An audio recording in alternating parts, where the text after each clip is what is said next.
আপনারা যারা আয়াতুল কুরসি আমল করেন না তারা আজকের এই দোয়াগুলোর গল্পটি শুনলে বুঝতে পারবেন আয়াতুল কুরসি কতটা পাওয়ারফুল। আল্লাহ তাআলা আয়াতুল কুরসির মাধ্যমে কত বড় বড় বিপদ থেকে উদ্ধার করেন। আয়াতুল কুরসির ফজিলত যে কত বেশি সেটা আপনি কখনো কল্পনাও করতে পারবেন না। এই দোয়াগুলোর গল্পটি শোনার পরে ইনশাআল্লাহ আপনাদের আয়াতুল কুরসি আমলের প্রতি আগ্রহ বাড়বে। আজকের এই দোয়াগুলোর গল্পটি আমাদের একজন নিয়মিত ভিউয়ার্সের দোয়াগুলোর গল্প, আর তিনি আমাদেরকে ইমেলের মাধ্যমে শেয়ার করেছেন, আর সেটা আমি খালিদ হাসান আপনাদেরকে হুবহু পড়ে শোনাবো ইনশাআল্লাহ। আপনিও চাইলে আপনার বাস্তব জীবনের দোয়াগুলোর গল্পটি আমাদের সঙ্গে শেয়ার করতে পারেন, আমাদের চ্যানেলে প্রচার করা হবে। দোয়াগুলোর গল্প পাঠানোর জন্য আমাদের ইমেল আইডি ব্যবহার করবেন। আমাদের ইমেল আইডি হলো khalidhasan6695@gmail.com। এটা আমরা ডিসক্রিপশনেও লিখে দিচ্ছি। তো চলুন দোয়াগুলোর গল্পটি আমরা শুনে আসি। গল্পের শুরুতে তিনি আমাদেরকে সালাম দিয়েছেন, আসসালামু আলাইকুম ওয়া রাহমাতুল্লাহি ওয়া বারাকাতুহু।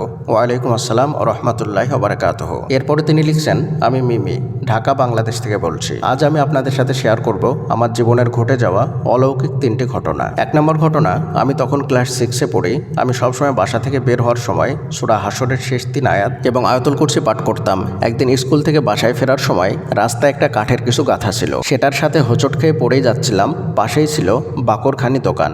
আমি দোকানে রাখা কাচের গ্লাস ধরে দাঁড়ানোর চেষ্টা করি, তখন কাচের গ্লাস ভেঙে সব হাতের উপরে পড়ে যায়, অথচ আমার হাতের কোনো অংশ কেটে যায়নি। তখন দোকানিরা অবাক হয়ে গেছে, কেননা হাতের উপর দিয়ে কাচের গ্লাস ভেঙে পড়লে সাধারণত হাত কেটে যাওয়ার কথা ছিল, কিন্তু আল্লাহ তাআলা আমাকে রক্ষা করেছেন, সুবহানাল্লাহ। দ্বিতীয় ঘটনা, আমার দুর্গাপূজার সময় বাসা থেকে বের হওয়া নিষেধ ছিল।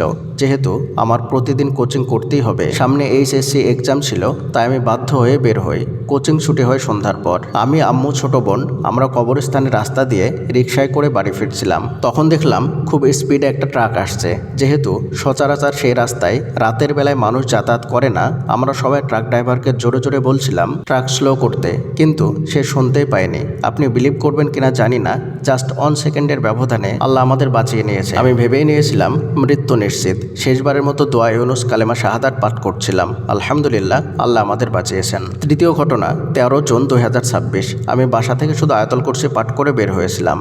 বাসে করে বাসায় ফেরার সময় বাসের ড্রাইভারকে বলেছিলাম ব্রিজের 2য় সিঁড়িতে নামাতে।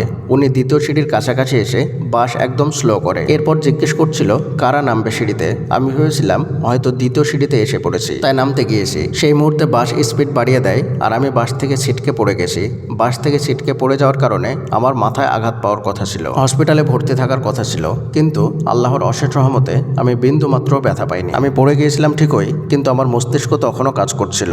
পড়ে যাওয়ার পর আমি মাথা উঁচু করে সঙ্গে সঙ্গে উল্টো দিকে গড়িয়ে যাই। আলহামদুলিল্লাহ, যার কারণে আল্লাহ তাআলা আমাকে রক্ষা করেছেন কোনো বাস বা ট্রাকের নিচে চাপা পড়া থেকে। সুবহানাল্লাহ। প্রিয় দিনী ভাই এবং বোনেরা, দোয়া কবুলের 3টে ঘটনা আপনারা শুনলেন। শুধুমাত্র আয়াতুল কুরসি পাঠ করার কারণে, আয়াতুল কুরসি আমল করার কারণে আল্লাহ তাআলা কত বড় বড় কঠিন বিপদ থেকে রক্ষা করেছেন একবার চিন্তা করে দেখুন। তিনি যখনই বাসা থেকে বের হতেন তখনই আয়াতুল কুরসি পাঠ করতেন এবং সঙ্গে সূরা হাশরের শেষ 3 আয়াত পাঠ করতেন। আয়াতুল কুরসি এতটাই ফজিলতপূর্ণ আমল, কোনো ব্যক্তি যদি রাত্রে ঘুমানোর সময় আয়াতুল কুরসি পাঠ করে ঘুমায়, তাহলে আল্লাহ তাআলা তাকে এবং তার ধনসম্পদকে রক্ষা করার জন্য ফেরেশতা নিযুক্ত করে দেন সকাল পর্যন্ত। কোনো ব্যক্তি যদি ফরজ নামাজের পরে আয়াতুল কুরসি পাঠ করে, তাহলে তার মধ্যে এবং জান্নাতের মধ্যে ব্যবধান থাকে শুধুমাত্র মৃত্যুবরণ করলেই সে ব্যক্তি জান্নাতে চলে যাবে। সুবহানাল্লাহ। প্রিয় দিনী ভাই এবং বোনেরা, এছাড়াও আয়াতুল কুরসির অনেক বেশি ফজিলত আছে, যেগুলো আমরা এই ভিডিওতে আলোচনা করে শেষ করতে পারবো না। আমরা কেউই জানি না যে বাসা থেকে বের হওয়ার পরে রাস্তায় আমাদের জন্য কি বিপদ অপেক্ষা করছে। তাই যখনই বাসা থেকে বের হবেন,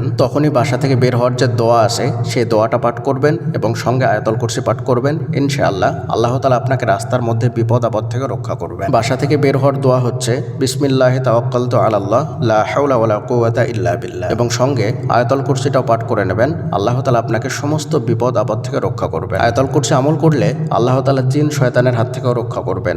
তাই যারা জিন শয়তানের ভয় করেন তারাও আয়াতুল কুরসি আমল করবেন। আয়াতুল কুরসির অগণিত ফজিলত আছে, তাই সবসময় আয়াতুল কুরসি আমল করবেন। ইনশাআল্লাহ আল্লাহ তাআলা আপনাকে সমস্ত সমস্যা থেকে রক্ষা করবেন, উদ্ধার করবেন। পরিশেষে দোয়া করি আল্লাহ তাআলা যেন আমাদের সকলকে আয়াতুল কুরসি বেশি বেশি আমল করার তৌফিক দান করুন। আমিন। আসসালামু আলাইকুম ওয়া রাহমাতুল্লাহি ওয়া বারাকাতুহু।